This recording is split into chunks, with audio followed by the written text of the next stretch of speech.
오늘도 예배 가운데 하나님의 은혜와 평강이 여러분과 함께하길 기원합니다. 우리 정현 청년 함께 예배하니까 좋네요. 네, 오랫동안 기도했었는데 오늘 함께 예배해서 너무 기쁘고 또 오랜만에 우리 김성만 집사님도 또 멀리서 지방에서 일하고 계시는데 오셔서 함께 예배해서 너무 좋습니다. 여러분 하프타임이라는 말을 들어보셨나요? 하프타임. 네. 하프타임은 경기 중간에 주어지는 휴식 시간으로 선수들이 체력을 회복하고 팀 전략을 재수정하는 그런 시간입니다. 주로 하프타임은 언제 갖죠? 전반전이 끝나고 난 다음에 하프타임을 가져요. 그리고 후반전이 시작되죠. 이런 경기로는 뭐 축구가 있고 그 다음에 미식 축구라고 하는 아메리칸 풋볼이 있어요. 그리고 농구, 그 다음 우리나라는 물론 쿼터제로 하지만 하키가 이 하프타임 중간에 시간을 가져요.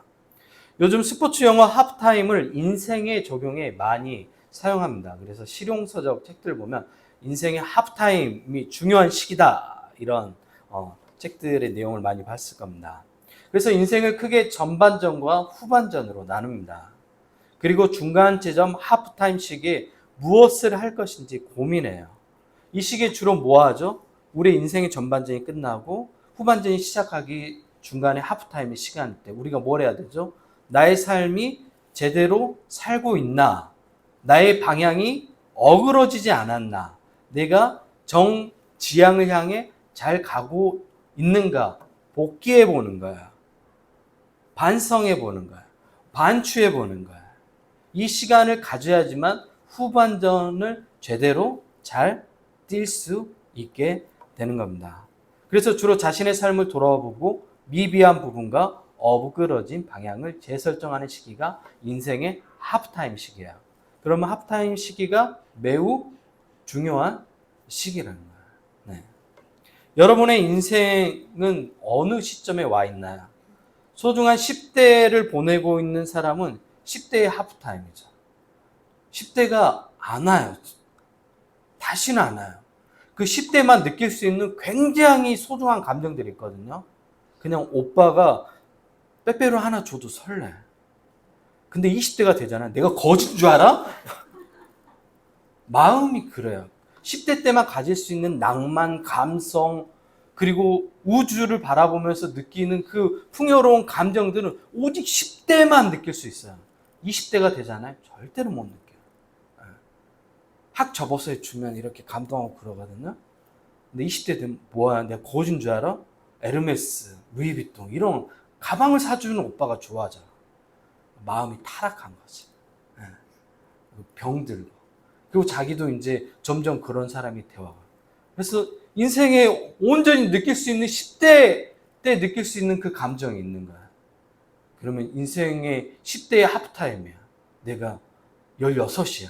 딱 10대 중반 하프타임이야. 그러면 나머지 10대를 어떻게 보낼 건가 생각해야 돼. 별이는 10대 때 어떻게 보냈어?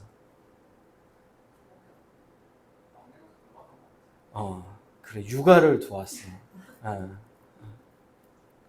여러분들 10대를 어떻게 보냈냐에 따라 20대가 결정돼요.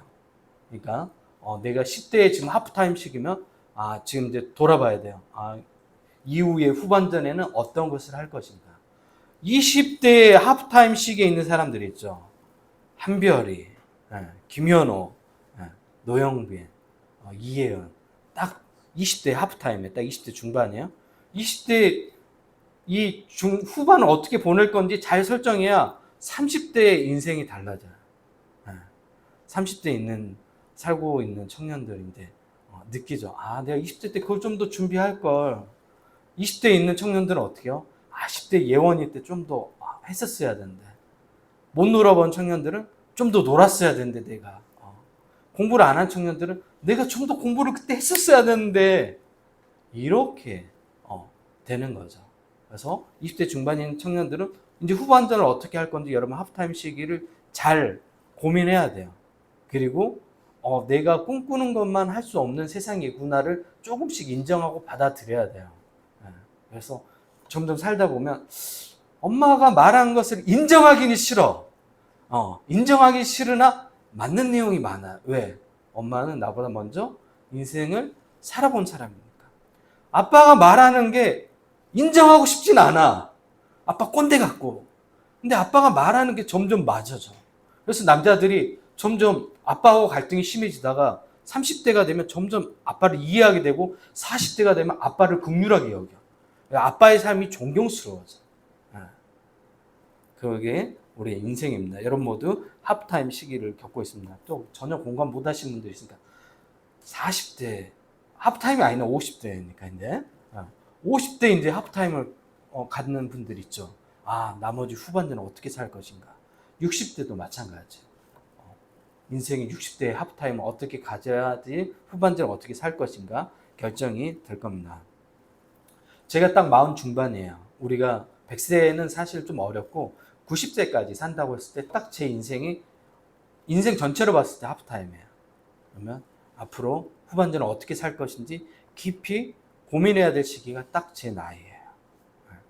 부모님을 돌봐야 되고 자녀들도 키워야 되고 자녀들이 우리의 노후를 준비해 주지 않는 딱 그 낀 세대가 딱 저희 세대예요. 그래서 굉장히 중요한 하프타임 시기를 보내야 되는 시기가 40대 중반의 가장들입니다. 오늘 우리가 읽었던 히브리서는 신앙의 하프타임을 가져야 될 예루살렘에 있는 공동체에게 보낸 하나님의 말씀입니다. 예수님의 부활 이후 제자들이 역동적으로 복음을 전파했어요. 왜? 죽었다가 다시 살아난 예수님을 봤단 말이에요. 그러니까 엄청난 기적을 경험하고 난 다음에 사람의 삶이 바뀌기 시작해요. 그 경험을 한 제자들은 굉장히 열정을 가지고 복음을 전파했어요.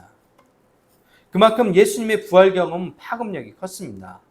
여기에다 유대교에 있었던 큰 인물이 기독교로 넘어오죠. 누구예요? 사도 바울이에요. 바울은 굉장히 열정이 많은 그런 사람이었어요. 유대교에 있다가 예수님을 믿기 시작해요. 그러면서 바울이 가는 곳곳마다 복음을 강력하게 전해요. 그리고 강력한 복음이 뿌려진 곳에서는 뭐가 생겨나냐면 교회가 생겨나기 시작합니다. 바울이 가는 곳마다 복음을 전했고 그 영향으로 교회가 세워졌습니다. 많은 곳에서 놀라운 변화가 일어났습니다. 이 기세로 가면 하나님의 나라의 가치가 로마를 뒤엎을 것 같았어요. 하지만 저항도 만만치 않죠. 가는 곳마다 복음에 저항하는 세력들이 있었습니다. 어떤 사람이죠? 기존 권력을 가지고 있는 사람들이었어요. 가까이는 기독교와 뿌리가 같은 유대교의 핍박이 굉장히 심했어요. 예수님을 믿는 사람들을 굉장히 많이 핍박했어요. 유대교인들이. 기독교인들을 향한 로마 정부의 정치적인 공격도 심상치 않았습니다. 그들이 보기에 예수님의 제자들이 선포한 하나님 나라의 가치와 복음은 기존 권력에 도전하는 것처럼 보였어요. 권력에 눈이 먼 사랑과 권력을 가지고 싶은 욕망에 가득한 사람들이 기독교인들을 핍박하기 시작했습니다. 심지어 황제 숭배를 하지 않으면 경제권을 주지 않았어요. 당시에는 길드라는 게 유행했었는데 참여하지 못하도록 했어요. 황제 숭배, 우리로 얘기하면 우상 숭배를 하면 너가 경제활동할 수 있도록 그 자리를 내어줄게. 그래서 많은 사람들이 마음이 흔들리기 시작했어요. 왜? 경제 문제란 말이에요. 오늘날도 신앙을 잃어버린 사람들 대부분이 어떤 문제 때문에 무너지면 경제 문제 때문에 무너져요. 재정 때문에. 기독교인들 가운데 거짓 뉴스의 피해자가 된 사람들도 많아졌습니다. 심지어 재산을 박탈당하는 사람들도 생겨났습니다. 감옥에 가는 사람들도 점점 많아졌습니다. 그래서일까요? 많은 기독교인들이 타협하기 시작했어요. 심지어 신앙을 저버린 사람들도 나타났습니다. 교회는 위기를 맞고 있었습니다. 바로 이러한 시기에 신앙인들을 권면하기 위해 쓰인 성서가 바로 히브리서예요. 그러니까 이 히브리서가 쓰여진 배경이 어떤 시기인지 알겠죠? 그러면 오늘날 우리 시기하고 비슷한가요? 네, 똑같죠. 물론 많은 사람들이 신앙을 저버리는 사람들이 많잖아요. 히브리서는 신앙을 통해 역사를 해석하고 사람들을 설득하는 도구로 사용합니다. 히브리서 4장 5절입니다. 믿음으로 아벨은 가인보다 더 나은 제사를 하나님께 드림으로 의로운 자라 하시는 증거를 얻었으니 하나님이 그 예물에 대하여 증언하심이라. 그가 죽었으나 그 믿음으로 지금도 말하느니라. 아벨이 이미 죽었는데 그 믿음으로 지금도 말한대요. 무슨 말이죠? 아벨이 이미 죽었는데 어떻게 그 믿음으로 지금 말할 수가 있어요? 이상한 말처럼 들리죠. 그가 죽었으나 그 믿음으로 지금도 우리에게 말한다고 이야기합니다. 신앙은 말이 아니라 삶으로 살 때 타인에게 공감과 큰 울림을 준다는 얘기예요. 아벨이 말로 하는 게 아니라 삶으로 살아냈잖아요. 그 아벨의 삶이 증거가 돼서 우리에게 큰 울림을 지금도 준다고 얘기하는 거예요. 오늘날 신앙인들은 말을 많이 하지 삶으로 살아내는 신앙인들이 없어요. 여러분도 주위에서 충분히 많이 보시겠죠.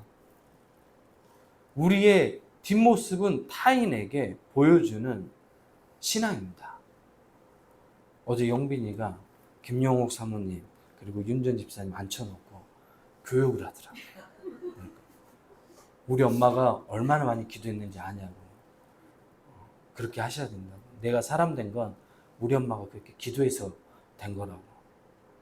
그랬더니 철없는 두 여성이 나는 그렇게 못해! 막 이러면서 난 그렇게 살고 싶지 않아. 영빈이가 그렇게 해야 사람 된다고. 너 위해서 그렇게 기도해야 된다는 얘기겠죠? 엄마의 뒷모습인 거야. 물론 열심히 기도하자 김영호 사모님도 우리 윤전 집사님도 두 자녀를 위해서 늘 고민하고 기도하자. 삶의 주체가 내가 아니라 자식들을 위해서 사라지죠. 엄마의 자리가 그렇게 되는 것 같아요. 그래서 기도하는 엄마의 뒷모습이 아름다운 것입니다. 저도 목사로서 두려운 게 뭐냐면 교인들에게 내 뒷모습이 모범이 안 될까 봐 너무 두려워요. 내 삶의 걸음걸이가 말씀 내가 전하는 만큼 살아가고 있나? 늘 내 스스로를 돌아보게 돼요. 그리고 내가 사람들에게 혹시나 덕이 안 되는 모습이 있지 않을까? 그게 저는 가장 두렵습니다. 전에도 말씀드렸는데 우리 교회 성도들이 도덕적으로 불미스러운 일을 저지른다면 저는 그 일에 책임지고 사임을 할 거예요. 왜냐하면 제가 가르치는 책임이 있는 거예요. 제가 못 가르치는 거잖아요. 결국은. 그게 리더의 무게인 거예요. 야신 김성근 감독이 최강야구라는 요즘 예능에 나와요. 현재 나이가 82세예요. 고령의 나이에도 불구하고 매우 성실하게 예능 프로에 참여합니다. 보다 보면 이것이 예능인지 야구인지 헷갈릴 때가 있어요. 그의 진정성을 통해서일까요? 최강야구가 지금 최근에 많은 사람에게 사랑을 받고 있습니다. 김성근 감독은 기본 실력이 없는 선수나 부진한 선수가 있으면 데리고 따로 훈련을 시켜요. 그래서 이제 PD랑 물어봐요. 아니 감독님 나이도 있고 그런데 왜 이렇게까지 하냐고. 그리고 이거 예능인데 좀 적당히 하면 좋지 않냐고 그렇게 얘기를 해요. 그리고 심지어 82세인데 퐁고라는 훈련을 시켜요. 퐁고가 뭐냐면 수비 훈련을 하게끔 한 거예요. 김성근 감독이 공을 쳐주면 선수는 뛰어가면서 그 볼을 잡아야 되는 훈련이 퐁고 훈련이에요. 근데 82세 이 할아버지가 이 젊은 선수들을 데리고 두세 시간을 퐁고 훈련을 시켜요. 계속 공을 쳐요. 잡게 하고. 82세. 우리는 서 있으면 여러분 어때요? 지금 서 있어도 뭐가 아파요? 다리가 아프다고 얘기하잖아요. 근데 이 82세 노 감독이 계속해서 2시간, 3시간을 훈련을 시키는 거예요. 그래서 감독이 이제 그만하시라고. 감독님 좀 나이도 있으신데 건강도 생각하셔야지. 이제 이렇게까지 하지 마시라고. 그러면 김성 감독이 얘기해요. 감독의 책임은 선수들의 수준을 올려주는 역할이라고. 그럼 왜 그 수준을 올려주는 게 필요한 거야? 그래야 그 선수도 살고 그 선수와 함께하는 가족들도 살 수 있다는 거야. 그게 감독이 해야 될 역할인 거야. 선수와 선수 가족들이 살 수 있도록 돕는 것까지가 감독이 해야 될 역할인 거야. 그래서 김성근 감독 혹사 논란도 많았어요. 선수들 너무 혹사시킨다고. 그러나 정작 훈련받는 선수들은 한결같이 김성근 감독에서 다음과 같이 얘기해요. 뭐라고 얘기해요? 감독님 덕분에 내가 선수 생활을 2, 3년 더 할 수 있었다고. 훈련이 우리를 그렇게 만드는 거야. 오늘 본문은 초대교회에 흔들리는 신앙인들 향해 다음과 같이 말합니다. 11장 6절입니다. 믿음이 없이는 하나님을 기쁘시게 못하나니 하나님께 나아가는 자는 반드시 그가 계신 것과 또한 그가 자기를 찾는 자들에게 상 주신 이심을 믿어야 할지나. 뭐라고요? 하나님이 계신 것을 믿고 하나님께서 우리에게 좋은 것을 주신 분임을, 상 주시는 분임을 믿는데요. 믿는 사람만이 그 길을 걸어갈 수 있고 삶으로 살아낼 수 있게 됩니다. 여러분, 낭만적인 사랑은 어떤 사람이 하는 것 같아요? 낭만적인 사랑.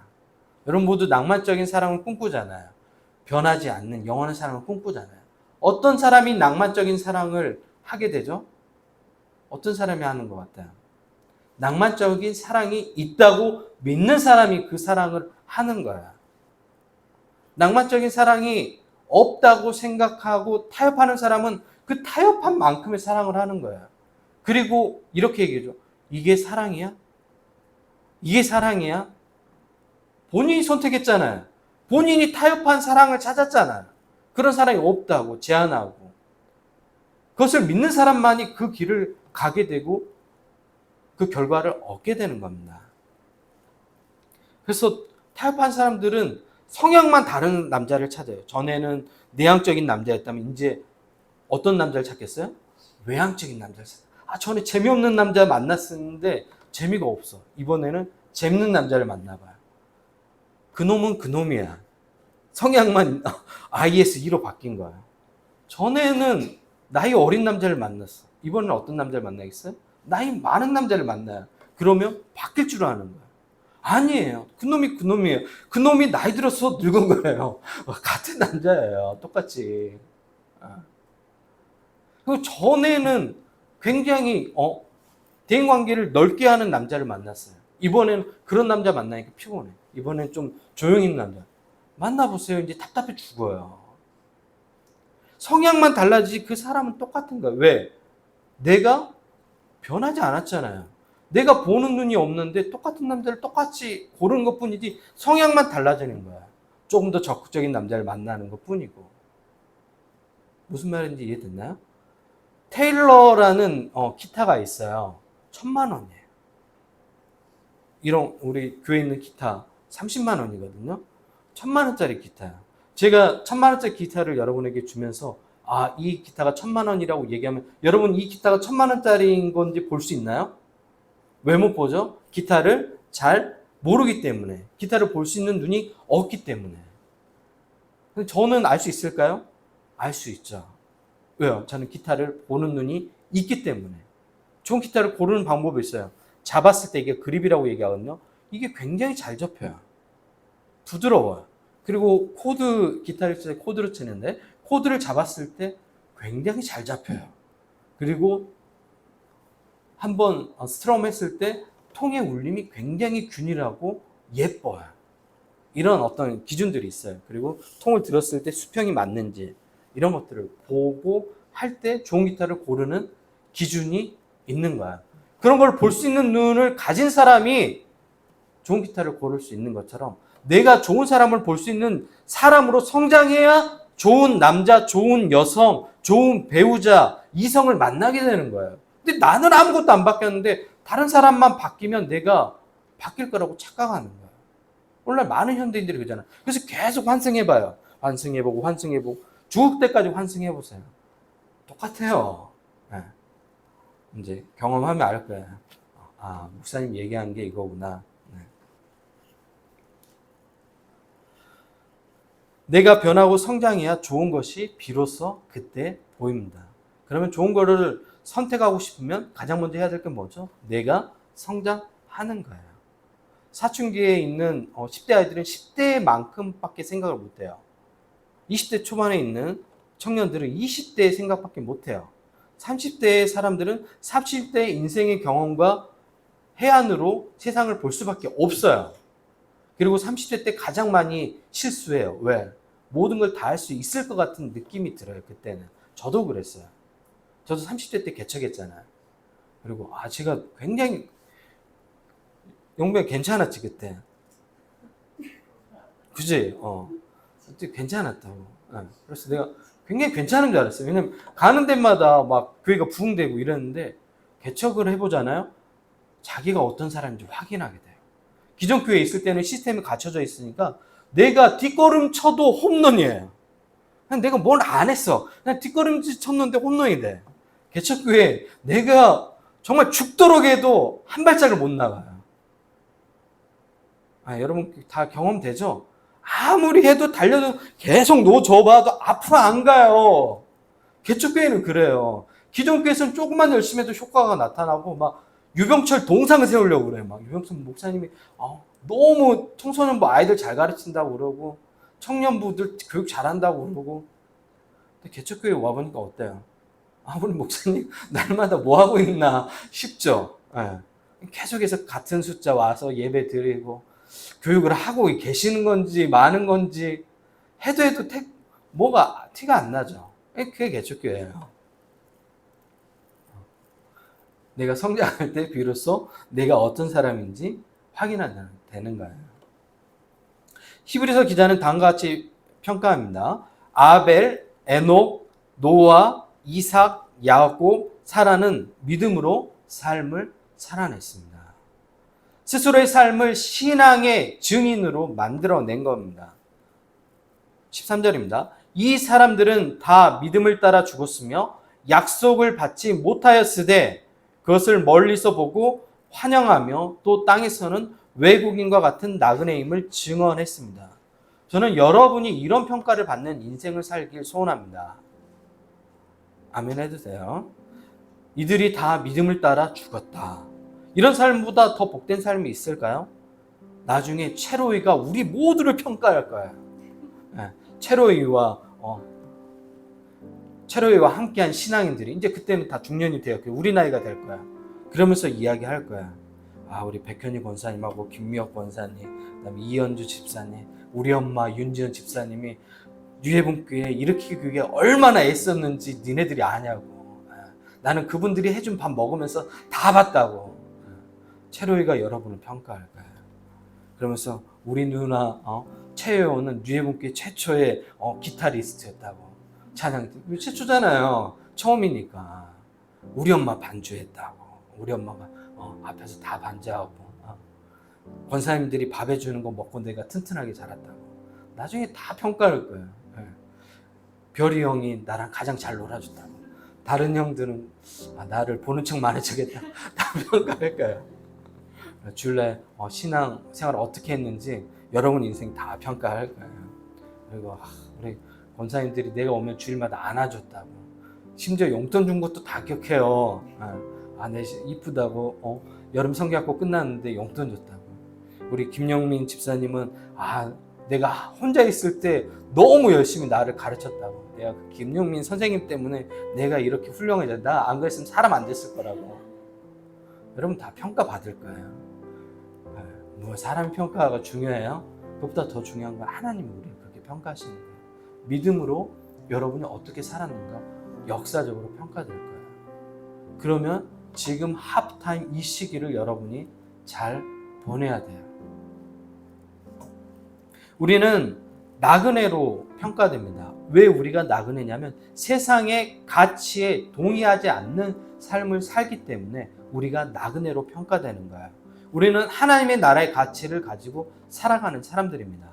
세상의 가치에 동의하지 않으니까 우리를 향해 사람들은 불편해해요. 왜 그렇게까지 정직하게 하냐고, 왜 그렇게까지 꼼꼼하게 하냐고. 이렇게 할 필요 없어. 대충 하고 대충 팔아먹고 하면 되는데 우리는 그렇게 못하죠. 우리는 정직해야 되고 하나님이 정직한 분이고 거짓말하지 않는 분이기 때문에 우리는 신실한 삶을 살아야 될 의무가 있는 거야. 굉장히 일을 성실하게 하는 이유도 거기에 있는 거야. 왜? 내가 하나님의 사람이기 때문에. 우린 세상과 다른 가치로 살아가는 거야. 우린 잠깐 있다가 사라지는 사람들이 아니에요. 우리가 나그네로 평가받는 것은 하나님께 속한 사람들이고 하늘에 속해 있는 사람들이기 때문에 이 땅에서 나그네라는 평가를 듣는 거예요. 그래서 소속감이 없어서 외로울 수 있어요. 다 나같이 안 사니까 답답하기도 하죠. 왜 다들 저렇게 살아가지? 신앙인인데 나만 있는 것 같고 외롭죠. 나만 치열하게 사는 것 같고 때로는 힘들고. 그러나 하나님께서 믿음으로 살았다고 인정하신다니까요. 여러분의 삶을 인정한다고 하나님께서 기뻐하시고. 그것보다 더 아름다운 삶이 어디 있어요? 여러분 그런 평가를 나중에 받으실 거예요. 여러분 인생의 중요한 하프타임 시기입니다. 내가 10대라면 20대를 어떻게 사는지 결정하는 시기가 지금이에요. 내가 20대라면 앞으로 30대를 어떻게 살 건지 결정하는 중요한 시기예요. 이 하프타임 시기에 후반전을 어떻게 살 건지 치열하게 고민해야 돼요. 그리고 내가 그동안 잘못된 방향으로 내 방향이 어그러져 있다면 다시 재설정해야 돼요. 그래야 여러분의 삶이 의미 있고 가치 있는 인생을 살아줍니다. 시간이 지난 다음에 사람이 기억하는 것은 의미 있는 일들에 대한 기억이에요. 날마다 과거 이야기하는 사람들 있죠?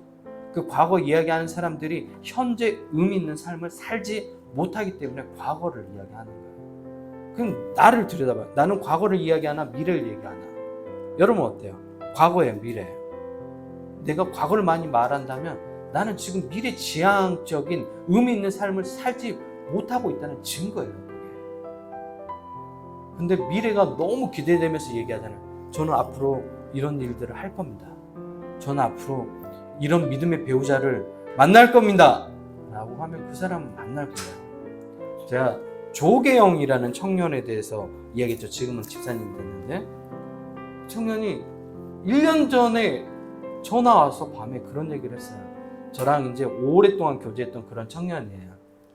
목사님, 저 이번 생에 망한 것 같아요. 이번 생은 그냥 혼자 살아야 될 삶인 것 같아요. 영민 씨 나이에요. 딱 우리 영민 집사님 나이에요. 그래서 여자도 못 만날 것 같고 그냥 인생도 그냥 찌질하게 끝날 것 같은 느낌이 든다. 제가 그래서 그때 그런 얘기를 해줬어요. 하나님이 너를 위한 계획이 있어. 네가 볼 때 네 인생이 너무 찌질해 보이고 아무것도 이런 거 없어 보이지만 하나님이 너를 위해 준비한 삶이 있어. 그러니까 포기하지 마. 기대하고 기다리고 기도하며 가자. 그리고 얘기했죠. 몇 개월에 뭐 했다고요? 결혼했다고. 네. 그리고 며칠 전에 통화했어요. 뭐라고 그랬을까요? 난 너무 행복하다. 아이를 안고 보는 느낌이 너무 행복하대요. 왜 그런 얘기냐면 혼자 자랐거든. 외동아들로. 그래서 늘 외로워했어. 근데 또 어머님이 돌아가셨어요. 정봉순 권사님인데 아직도 기억해요. 그 어머님이 저랑 친하지도 않았어요. 이 청년은 이 집사님은 저랑 친했는데 어머님은 저랑 친하지도 않았는데 제가 사임할 때 연락 와서 목사님 우리 아들 좀 잘 부탁한다고. 우리 아들이 목사님을 너무 잘 따르니까 목사님 좀 잘 챙겨줬으면 좋겠다고. 동생처럼 나이도 얼마 차이 안 나니까. 내가 그게 유언처럼 이제 받아들여져가지고 항상 우리 조기영 집사를 챙기는 거야. 잘 있는지 수시로 전화하고. 네. 그 권사님이 그러고 몇 년 후에 돌아가셨거든요. 진짜 유언처럼. 그래서 내 가슴속에 늘 남아있어가지고 내가 부채처럼 죽는 날까지 내가 책임져야 되겠다고 늘 생각하고 있어요. 근데 이제 결혼해갖고 자리 잡고 잘 살고 있어요. 그리고 또 배우자 만난 사람이 정말 믿음이 좋은 사람이에요. 이름도 한나. 야, 근데 주변에 친구들이 다 기적이라고 얘기한대요. 뭔 기적이에요, 그게. 하나님께서 준비하신 건데. 뭐 그게 기적이. 우리가 볼 때 기적이죠. 왜? 우리는 그런 믿음을 가지고 거기까지 가지 못할 거라는 생각을 하기 때문이다. 여러분, 신앙의 증인으로서 삶을 살려면 믿음을 가지고 앞으로 나아가야 돼요. 그 길까지 가다 보면 여러분 그것을 보게 될 거예요. 이 하프타임 시기에 여러분 삶을 점검하고 그것을 볼 수 있는 믿음의 눈을 가져야 합니다. 방향을 다시 하나님께 맞추십시오. 그리고 그 길이 가장 복된 길이고 행복한 길입니다. 여러분의 후반전을 기대하고 응원합니다. 같이 기도할까요?